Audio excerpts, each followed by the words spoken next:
Cracks within the IDF ahead of the major Rafah offensive. Questions on Netanyahu's hastened Gaza plan. Senior IDF commanders questions the dynamic of Israel's war preparedness. The top current and former military officials are increasingly vocal about their concerns regarding the lack of post-war plan in Gaza.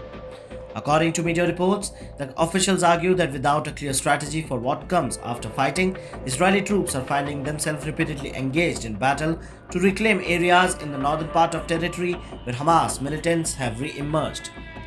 With ceasefire negotiations at a standstill and no apparent end to this cycle, the risk for soldiers are escalating.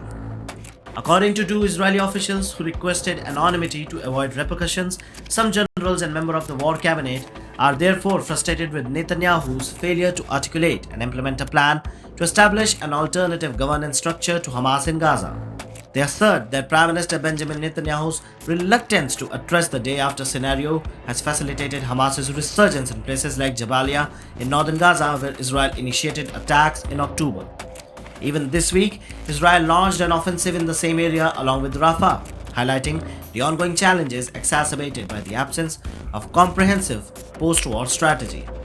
Aaron Lardman, who served as Israel's Deputy National Security Advisor from 2006 to 2015, also suggested that the international criticism Israel faces right now regarding the conflict is due to escalating casualties among Palestinians in Gaza and the perceived lack of clear planning for the aftermath. Netanyahu has resisted calls to halt the hostilities, asserting that Gaza cannot have a civilian administration until Hamas is eradicated. In a recent podcast interview too, Netanyahu asserted that Gaza must first undergo sustained demilitarization by Israel before any sort of international intervention. However, doubts are growing about Israel's ability to achieve such an ambitious objective because there is a growing chorus of voices within the military questioning the government's approach.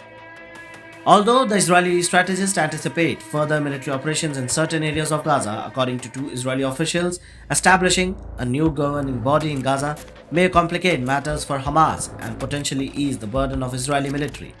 But for Netanyahu, the political consideration involved trying to hold together a government of right-wing parties that have demanded an all-out assault on Gaza over American objections and are unwilling to support what Arab countries have demanded as a prerequisite for their help in Gaza, a path to Palestinian state.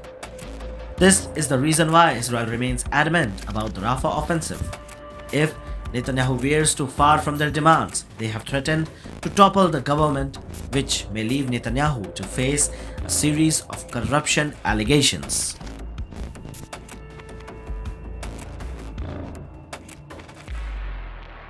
Subscribe to One India channel and never miss an update.